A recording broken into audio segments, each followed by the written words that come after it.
Saraswati group of education દ્વારા ચાલતા આ ઈ લર્નિંગ પ્રોગ્રામમાં હું બ્રિજેશ સાકરેચા આપનું રંગારંગ સ્વાગત કરું છું. બરોબર, આપણે ધોરણ 10 ની અંદર વિજ્ઞાન વિષયની અંદર ચેપ્ટર નંબર 5 નો અભ્યાસ કરતા હતા કે જેનું નામ છે તત્વોમાં આવર્તનીય વર્ગીકરણ, કે જેમાં આપણે સૌથી પહેલા જોયું કે વૈજ્ઞાનિકોએ તત્વોને બે ભાગમાં ડિવાઈડ કર્યા, ધાતુ અને અધાતુ. ઓકે, આ કેસેટ મગજમાં છપાઈ જ જવી જોઈએ, એટલે હું દરેક લેક્ચરમાં હું આ રિપીટ કરીશ.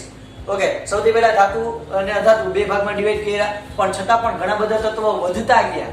તો ત્યારબાદ કહેવાય કે ડોબ્રેનર નામના વૈજ્ઞાનિકે ત્રિપુટી ત્રણ છોટાનો નિયમ આપ્યો કે કોઈ એને પરમાણુય દળને ધ્યાનમાં લઈ અને ત્રણ ત્રિપુટી બનાવી કે જેમાં વચેલા પદાર્થનું પરમાણુય દળ એ પહેલા અને ત્રીજાના સરેરાશ જેટલું થાય.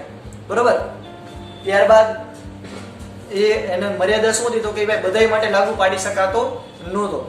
ઓકે, ત્યારબાદ એવા ન્યુલેન્ડ નામના વૈજ્ઞાનિક કે જેને આપણને કહેવાય કે અષ્ટકનો નિયમ આપ્યો કે જેની અંદર એને જે તત્વો હતા એને સંગીતના સુર પ્રમાણે એટલે કે સારે ગમ પધની એ મુજબ ગોઠવા, કે જેમાં એને કીધું કે એક તત્વથી 8મા ક્રમે આવતું તત્વ એના ગુણધર્મ કેવાય છે સરખા, એટલે કે પહેલા અને 8માના ગુણધર્મ સરખા, બીજા અને 9માના ગુણધર્મ સરખા, ત્રીજા અને 10માના ગુણધર્મ સરખા. પણ એમાં પણ મર્યાદા શું હતી તો કે ભાઈ ઈ ઓછા પરમાણુય દળ હોય એટલે કે હલકા તત્વો હોય એના માટે તમે લાગુ પાડી શકો છો. એટલે કે જેનો પરમાણુય ક્રમાંક હોય 40 કરતા ઓછો હોય, કેલ્શિયમ સુધી 40 અથવા 40 કરતા ઓછો, એટલે કે કેલ્શિયમ સુધી આપણે લાગુ પાડી શકાય. એનાથી વધારે બધાય એના કરતા વધારે પરમાણુય દળ ધરાવતા હોય બધાય માટે આપણે લાગુ પાડી શકાતા નહોતા. તો આ મર્યાદાને દૂર કરવા માટે મેન્ડેલિફ નામના વૈજ્ઞાનિક આવ્યા. એ રસાયણ શાસ્ત્રી મેન્ડેલિફ હતા. એણે તત્વોના જે આખા કહેવાય કે વર્ગીકરણ છે એ 3 રીતે ધ્યાનમાં લીધું. ખાલી પરમાણુય દળ નહીં પણ બીજી બે વસ્તુ પણ એને ધ્યાનમાં લીધી. કઈ તો કે એક તો મૂળભૂત ગુણધર્મો, એટલે કે એ પદાર્થ કોઈ પણ તત્વ છે એ ઓક્સાઇડ કેવા બનાવે છે, હાઇડ્રેટ કેવા બનાવે છે, એટલે કે ઓક્સિજન અને હાઇડ્રોજન સાથે કેવા ગુણધર્મ ધરાવે છે, કેવા સંયોજન બનાવે છે, એ ગુણધર્મને એને મૂળભૂત ગુણધર્મ કીધો. ઓકે, અને ત્રીજું રાસાયણિક ગુણધર્મો, કેવી કેમિકલ પ્રક્રિયાઓ કરે છે. તો આ 3 ગુણધર્મોના આધારે એને તત્વોનું વર્ગીકરણ કર્યું. કયા હજી એકવાર રિપીટ કરીએ. પરમાણુય દળના ચડતા ક્રમમાં, બીજું કહેવાય મૂળભૂત ગુણધર્મો, અને ત્રીજું રાસાયણિક ગુણધર્મો. એ ત્યારના જમાનામાં 3 તત્વો અવેલેબલ હતા, એટલે 3 તત્વોનું એને મસ્ત મજાનું આવર્ત કોષ્ટક બનાવ્યું કે જેમાં વિસંગતતા શું હતી તો કે ક્યાંય કેવું બનતું કે વધુ પરમાણુય દળ હોય એ ઓછા કરતા ઉપર આવી જતું. બીજું એની વિસંગતતા તો કે એને નિર્ભયતાથી એવું કીધું હતું કે ભાઈ જે મેં જગ્યા ખાલી રાખી ત્યાં ભવિષ્યમાં નવા તત્વો શોધાશે. ત્રીજું, એ જે નવા તત્વો શોધાશે એને નામ આપી દીધા હતા. જેમ કે એલ્યુમિનિયમની નીચેની જગ્યા ખાલી હતી તેને નામ આપ્યું હતું એકા એલ્યુમિનિયમ. અને ચોથું વિશેષતા, એ જે નવો તત્વ શોધાશે એના ગુણધર્મ કેવાય છે એ પણ એને કહી દીધું. ઓકે, એ કેવા ઓક્સાઇડ બનાવશે, કેવા હાઇડ્રેટ બનાવશે એ એને પહેલા કહી દીધું. પણ એની કહેવાય એનાથી ફાયદો શું થયો તો કે વૈજ્ઞાનિકોને નવો વેગ મળ્યો રિસર્ચ કરવાનો. બીજું, બધાયના પરમાણુય દળની ફરીથી ચકાસણી થઈ. અને ત્રીજું, જે નિષ્ક્રિય વાયુ જે છે કે જે કોઈ પ્રક્રિયા જ ન કરતો હોય ઓલમોસ્ટ એવા તત્વોનો આખો સમૂહ હતો એને આવર્ત કોષ્ટકમાં ખલેલ પહોંચાડ્યા વગર સરળતાથી બીજે આપણે મૂકી શક્યા. ઓકે, પણ એની જે મર્યાદા હતી શું હતી તો કે પહેલી મર્યાદા હાઇડ્રોજનનું સ્થાન જ નક્કી નહોતું કે ક્યાં મૂકવું એને, આયા મૂકવું, કાયા મૂકવું, આલ્કલીમાં મૂકવું કે હેલોજનમાં મૂકવું. હાઇડ્રોજન છે આલ્કલી જેવા પણ તત્વ ધરાવે છે અને હેલોજન જેવા પણ તત્વ કહી શકાય ગુણધર્મ ધરાવે છે. ઓકે, તો હાઇડ્રોજનનું કન્ફ્યુઝન હતું એ પેલી મર્યાદા. બીજું, સમસ્થાનિકો એટલે કે જેનો પરમાણુય ક્રમાંક સરખો પણ દળ અલગ અલગ, એને ક્યાં મૂકવા એ આપણે કહી શકતા નહોતા. અને ત્રીજું, પરમાણુય દળમાં અનિયમિત. ઓકે, તો એને દૂર કરવા માટે હેનરી મોસેલે નામના વૈજ્ઞાનિક હતા. એને આપણને આધુનિક આવર્ત કોષ્ટક આપ્યું કે જેમાં એને પરમાણુય દળને ધ્યાનમાં ન લીધું પણ કેને ધ્યાનમાં લીધું, કેને પ્રાયોરિટી આપી, પરમાણુય ક્રમાંકને. એટલે કે તત્વની અંદર કોઈ પરમાણુની અંદર રહેલા પ્રોટોનની સંખ્યા એ નો થાય પરમાણુ ક્રમાંક. તો એ પરમાણુ ક્રમાંકને ધ્યાનમાં લઈ અને આખું આધુનિક આવર્ત કોષ્ટક બનાવ્યું કે જેમાં આપણે જોયું હતું કે 18 સમૂહ અને 7 આવર્ત રહેલા છે, જેમાં 4 વિભાગ આવેલા છે. SPD, power ranger SPD, SPDF. બરોબર, એસ વિભાગની અંદર 2 સમૂહ, પી વિભાગની અંદર 6, ડી માં 10 અને એફ માં 2. એટલે કે આપણે આધુનિક આવર્ત કોષ્ટક આપણે ગયા વખતે દોરતા શીખ્યા અને આયા પહોંચ્યા હતા. એવી રીતે તો કે આ આપણે આવર્ત કોષ્ટક દોર પેલા 19 લીટી દોરવાની અને 8 લીટી આડી દોરવાની. એટલે એ પ્રમાણે જે ખાના મળે એમાં પેલું જે આવર્ત હોય નામ આપી દેવાના 1 થી 18 અને 1 થી 7. પેલું આવર્ત હોય એમાં ખાલી 2 જ ખાના રાખવાના, બાકી બધે ભૂસી નાખવાના. બીજું અને ત્રીજું હોય એમાં 2 ખાના રાખવાના અને અહીંયા 6 રાખવાના, બાકી બધે ભૂસી નાખવાના. પછી આપણે એને યાદ રાખતા હતા આ પેલા બે સમૂહને આલ્કલી સમૂહ કહેવાય અથવા તો S વિભાગ કહેવાય. આ જે છે P વિભાગ, આ 13 થી 18 સમૂહ એને P વિભાગ કહેવાય, કે જેમાં આ 17મો સમૂહ છે 17મો એને હેલોજન કહેવાય. આ જે છે 3 થી લઈ અને 12, 3 થી 12 એને D વિભાગ કહેવાય. અને અહીંયા વચ્ચે જે મેં લીટી કરી ત્યાં F વિભાગ અંદર આવેલો છે, ચૂપકે છે. ઓકે, અહીંયા સુમડીમાં આવેલો છે. ક્લિયર? ઓકે, ચાલો સ્ટાર્ટ કરીએ આપણે કેમેસ્ટ્રી. તો આમાં આપણે ગયા વખતે અમુક જે આખા તત્વો તેને યાદ રાખતા આપણે શીખ્યા હતા, જેમ કે હેલિના કબ્ર સે ફરાર, આવી રીતે તમે યાદ રાખીને આખી લાઈન યાદ રાખી શકો. બીજું બેટા માંગે કાર સેન્ટ્રો બાપરે, અથવા તો બેટા માંગે કન્યા સુંદર બાપરે. ઓકે, આ યાદ રાખશું. આલ્કલી સમૂહ S વિભાગ. આયા તો કે બેંગન આલુ ગાજર ઇન થેલી. કેમેસ્ટ્રી સર ગેટ સમ ડાઉટ અથવા તો ગેટ સમ પ્રોબ્લેમ. તો કે 15મો સમૂહ તો કે નઈ પડોસન આને સે સબ બિગડે. પોસ્ટ સેટેપો, લેટિન ભાષામાં એટલે કે બુકની કોપી કરવી, પોસ્ટ સેટેપો. ઓકે, 17મો સમૂહ તો કે ફિર કલ બહાર આઈ આંટી. ફિર કલ બહાર આઈ આંટી. આપણને ખબર, આપણે બેદડે રમતા હોય, કોક અમુક સેટીમાં એક બે એવા હોય જ કે આપણો બોલ જાય તો પાછો જ નહોતી, આપણે ધડ કરી જ પડે એ માછલી, બરોબર? તો એમ છે ફિર કલ બહાર આઈ આંટી. 18 તો કે હિના નીના ઓર કરીના એક કા એક્સરે રંગીન. બરોબર છોકરાઓ, મસ્ત મજાના યાદ કરી. આ S વિભાગના તત્વો છે, આ P વિભાગના તત્વો છે. ઓકે, આ હું પૂછી નાખું છું હવે.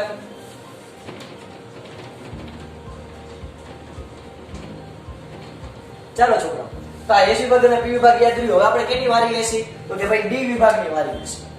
ઓકે, આ D વિભાગ કેમ યાદ રાખશી? તો કે જો એના બસ શાયરી ને એવું બધું કરવું પડશે. જો યાદ રાખજો. Thank you. આપણે હવે બ્લેક માર્કર લઈએ. જો આ રેડ માર્કર થી S વિભાગ દર્શાવ્યો, બ્લુ માર્કર થી P વિભાગ દર્શાવ્યો અને બ્લેક માર્કર થી D વિભાગ દર્શાવશે. તો આમાં આપણે કહીશું શું? તો કે સુનો तुम विवाह कर लो मुझसे. सुनो तुम विवाह कर लो मुझसे, फिर कोई नहीं कहेगा जन. ओके, सुनो तुम विवाह कर लो मुझसे, फिर कोई नहीं कहेगा जन. આને એટલે જ તમને શીખવાડ્યું છે, આપણું મેઇન ફોકસ સ્ટડીમાં જ રહેવું જોઈએ, બરોબર? તમને ટૂંકમાં સારી રીતે યાદ રહે એટલે મેં તમને શીખવાડ્યું છે. સુનો તુમ વિવાહ કર લો મુझसे, फिर कोई नहीं कहेगा जन. હજી આપણે લખી નાખી તો કે આપણે અહીંયા લાઈન દર્શાવશી. સ્કેન્ડિયમ, ટિટેનિયમ, વેનેડિયમ,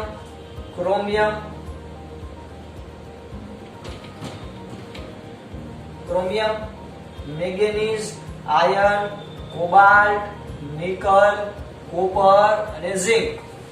ઓકે, કેમ યાદ રાખશે? તો કે સુનો तुम विवाह कर लो मुझसे, फिर कोई नहीं कहेगा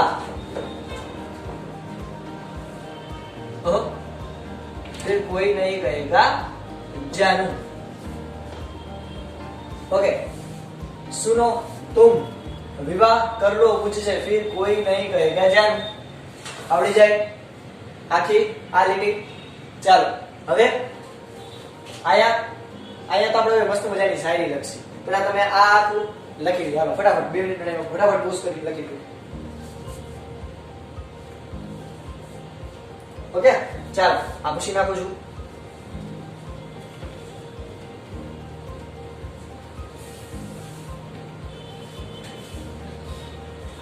હવે જો આપણે મસ્ત મજાની શાયરી લખો.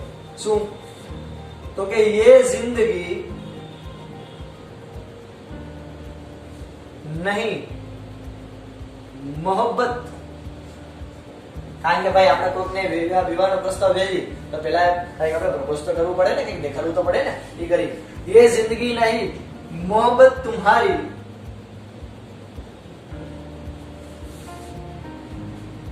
रो रो कर पुकारे आज चांदनी।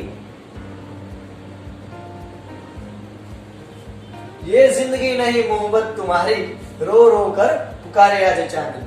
केम याद રાખશે તો કે જો ये એટલે वाई, ये जिंदगी એટલે जेडा, नहीं એટલે नो, मोहब्बत એટલે MO, तुम्हारी એટલે TC। ઓકે, આપણે કોકની વસ્તુ એમાં જો ટર્મ એન્ડ કન્ડિશન એપ્લાય જ હોય એટલે TC। રો રો કર એટલે RO, RH, રો રો કર, પુકાર આજ એટલે AG અને ચાંદની C। ઓકે, तो અહીં લખી Y એટલે કે ये जिंदगी नहीं मोहब्बत तुम्हारी, ये जिंदगी नहीं मोहब्बत तुम्हारी, क्या तुम आए रो रो कर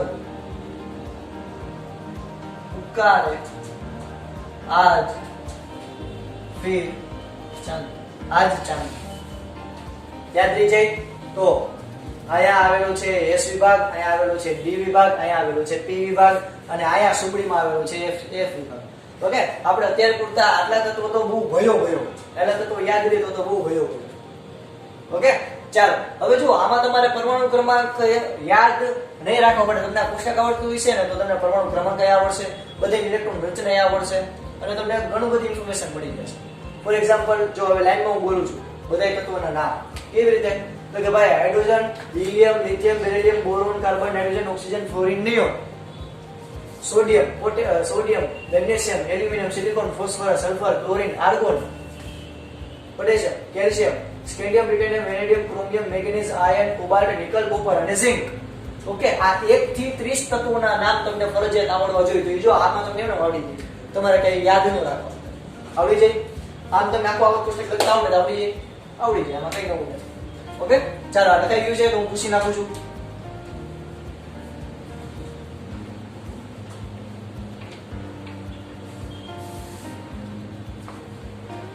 ચાલો છોકરાઓ, આપણે મસ્ત મજાનો આપણે આવક કોષ્ટક છે એ ભણતા શીખી ગયા। હવે આ તમારે શું યાદ રાખવાનું, તો કે જો આ પહેલો સમૂહ છે એને કહેવાય આલ્કલી સમૂહ અને આ જે કહેવાય નિષ્ક્રિય આ જે છે સમૂહ એને કહેવાય નિષ્ક્રિય વાયુઓનો સમૂહ। જો હું તમને હવે બધા સમૂહની વિશેષતા કહું, આ સમૂહને શું કહેવાય, તો કે કહેવાય નિષ્ક્રિય વાયુઓનો સમૂહ।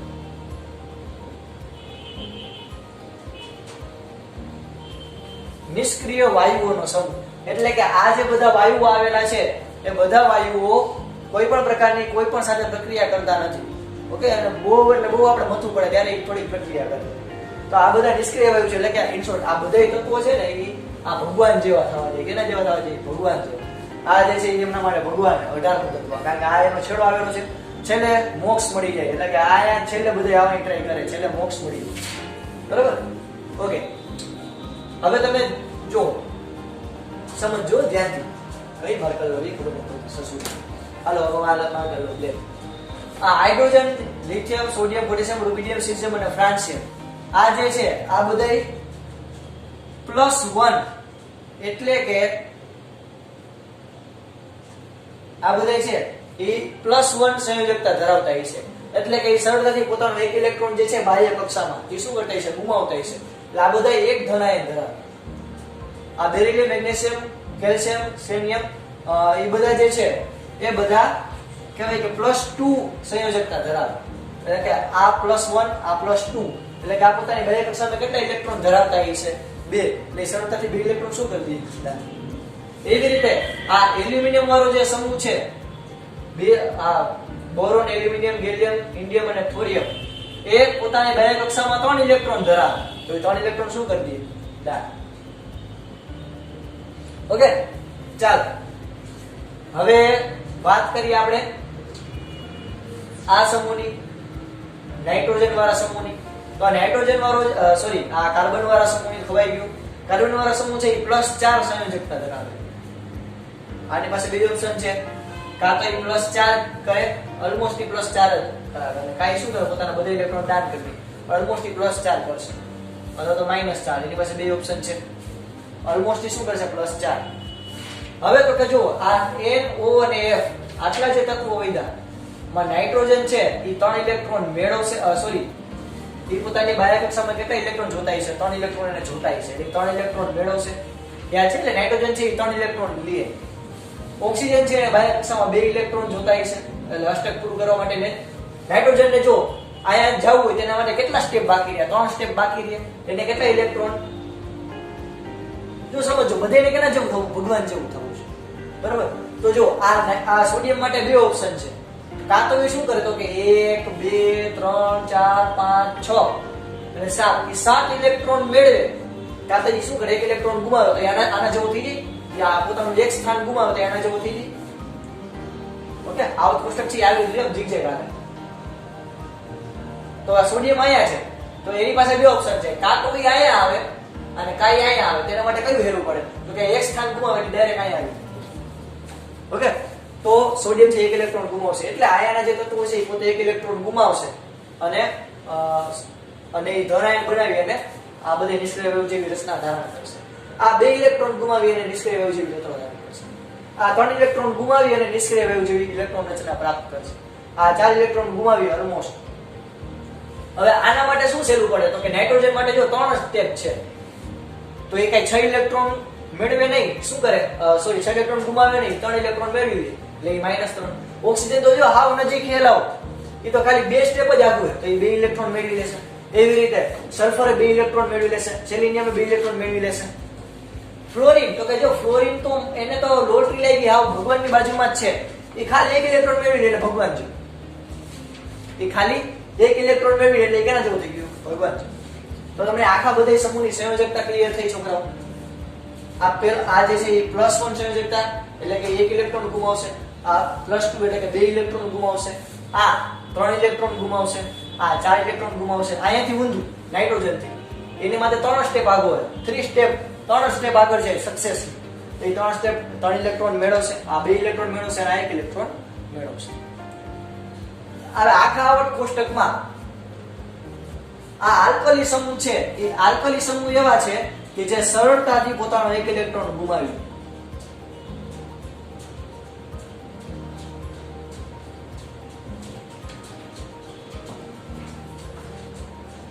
એટલે ને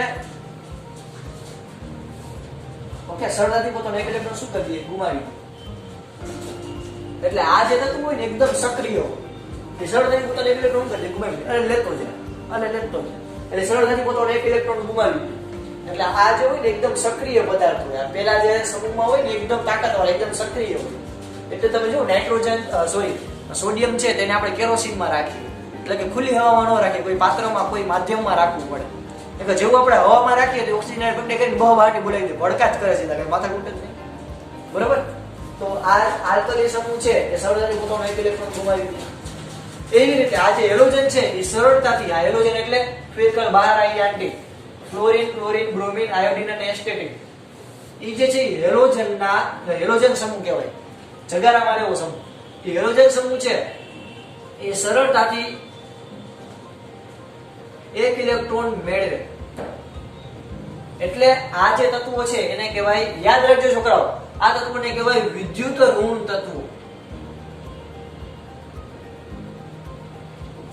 વિદ્યુત ઋણ એટલે તો કે આ બધે કહેવાય ને આ બધી ભુરાઈ પાર્ટી આ બધે સરળતાથી આ બાજુ માથા મારતો ને 1 ઇલેક્ટ્રોન ફાટ કરતો લઈ ગયા માથા ભારે માનવી આ બધી બરોબર એટલે આ સરળતાથી પોતાનો 1 ઇલેક્ટ્રોન કોક ગમે પાર્ટી એને 1 ઇલેક્ટ્રોન જોતો હોય આ બધા એને તો ખાલી ભગવાન જેવું બનવું એટલે શું કરે એને 1 જ ઇલેક્ટ્રોન જોતો આ તો આ બધા ગમે ત્યાંથી 1 ઇલેક્ટ્રોન મળે તો ખેંચી લે એટલે આ લોકોની વિદ્યુત ઋણ તત્વો કહેવાય એટલે કે એની વિદ્યુત ઋણતા વધારે હોય એટલે કે ઇલેક્ટ્રોન કોક પાસેથી ખેંચવાની ક્ષમતા કેવી હોય આ બધા આ જે 17મા સમૂહના તત્વો બહુ વધારે એમાં પણ સૌથી વધારે કહેવાય કે વિદ્યુત ઋણ તત્વ છે આ ફ્લોરિન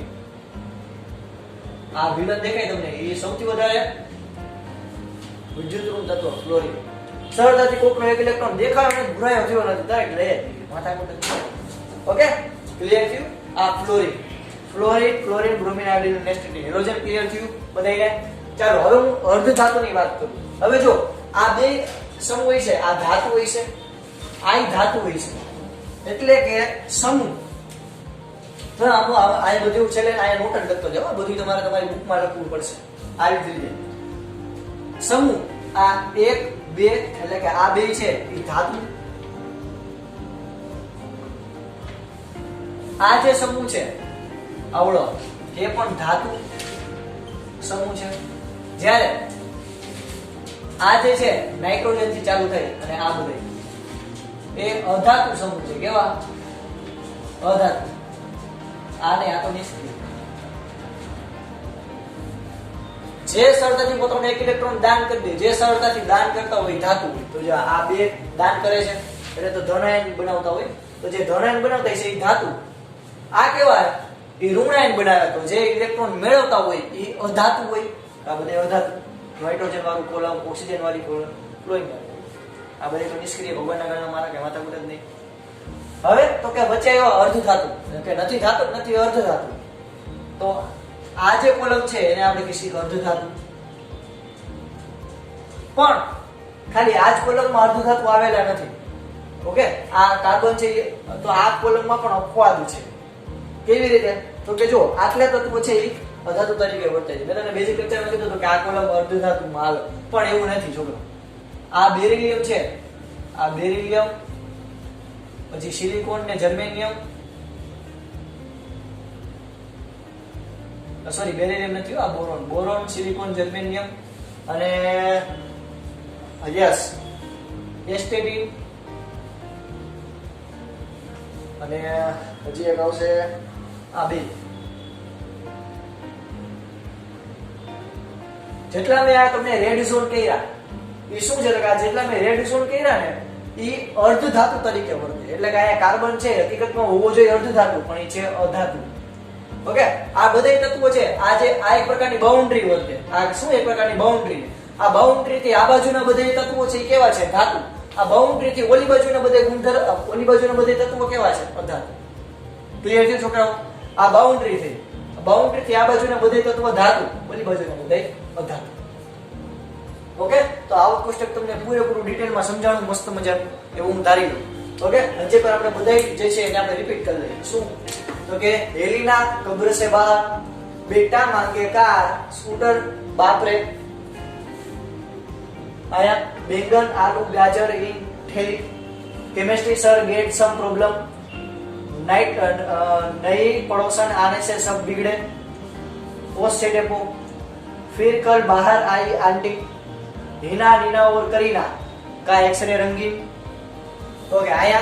तो के सुनो तुम विवाह कर लो मुझसे, फिर कोई नहीं कहेगा जानू. ये जो सॉरी ये जिंदगी नहीं मोहब्बत तुम्हारी रो रो कर पुकारे आज चांदनी. ओके, तो આવી રીતે તમે આ આવત કોષ્ટકના તત્વો યાદ રાખી શકો છો.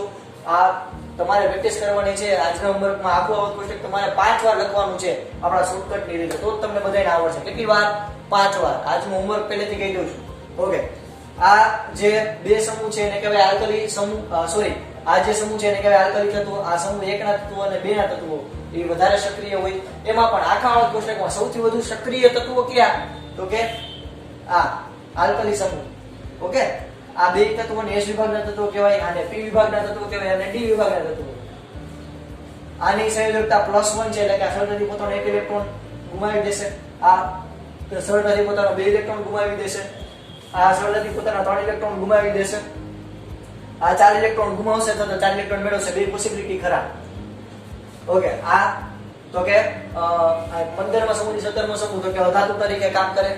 ઓકે, અને પછી નિષ્ક્રિય, એટલે કે આ -3 મેળવશે, કારણ કે 3 સ્ટેપ આગળ છે ભગવાન બનવા માટે. એટલે -3, આ -2 અને -1. ઓકે, હવે તો કે આ એક બાઉન્ડ્રી આપણે દોરશી આવડિયા કે જે અર્ધ ધાતુ દર્શાવે છે. તો આ અર્ધ ધાતુ થી આ બાજુના બધા તત્વો છે ધાતુ અને ઓલી બાજુના એટલે કે આલીપા બધા ધાતુ, માલીપા બધા અધાતુ. ઓકે, આ બાઉન્ડ્રી થી આલીપા બધા ધાતુ, માલીપા બધા અર્ધ ધાતુ. ઓકે, આ સમૂહને કહેવાય આલ્કલી સમૂહ. એવી રીતે આ સમૂહને કહેવાય હેલોજન સમૂહ. આ હેલોજન સમૂહ હોય એ સૌથી વધુ ઇલેક્ટ્રોનને ખેંચવાની ક્ષમતા ધરાવે. એમાં પણ ફ્લોરિન હાવ ગાંડો ઘુરાયો થાય, કોઈ પણ ઇલેક્ટ્રોન આજુબાજુ દેખે તરત ખેંચી લે અને નિષ્ક્રિય જેવો થવાની ટ્રાય કરે. તો આ હેલોજન તત્વો સરળ ઇલેક્ટ્રોન મેળવે એટલે વિદ્યુત ઋણ તત્વો કહેવાય. તો તમે ધ્યાનથી અવલોકન કરો છોકરાઓ. તો સમૂહમાં તમે ડાબી બાજુથી જમણી બાજુ તરફ જાઓ તો ધાતુનો ગુણધર્મ, ધાત્વિય ગુણધર્મ ઘટે કે વધે? તો કે ધાતુ બનવાનો ગુણધર્મ શું થાય? તો કે ઘટે. એટલે સમૂહમાં ડાબી બાજુથી તમે જમણી બાજુ તરફ જાઓ તો ધાત્વિય ગુણધર્મ એટલે કે ધાતુ બનાવવાનો ગુણધર્મ ઘટે. કેમ ખબર પડી? તો કે આ ઉપર નથી, ડાબી બાજુથી જમણી બાજુ જાઓ તો ધાતુનો ગુણધર્મ ઘટે. શું કામ એવું થાય? તો કે જો અહીંયા બધે ધાતુ છે, આમ પોતા છેલ્લે બધે કેવા થઈ ગયા? અધાતુ. તો ધાતુય ગુણધર્મ ઘટે. ઓકે, આ બધા ગુણધર્મોની આપણે ચર્ચા નેક્સ્ટ લેક્ચરમાં કરીશું. તો આપણે આજ અહીં સુધી રાખીએ છીએ. બધું રંગેરંગ બધું લખેલું છે, બધું તમારી પાકી બુકમાં લખવાનું છે રંગબેરંગી પેનથી. અને આજનું હોમવર્ક તો કે પાકી બુકમાં એકવાર લખશો. આ ઉપરાંત 5 વાર તમારે આખા પુસ્તક રેડી કરવાનું છે. આજ સુધી રાખીએ. જય ભારત, જય હિન્દ. લખી લેજો છોકરાઓ.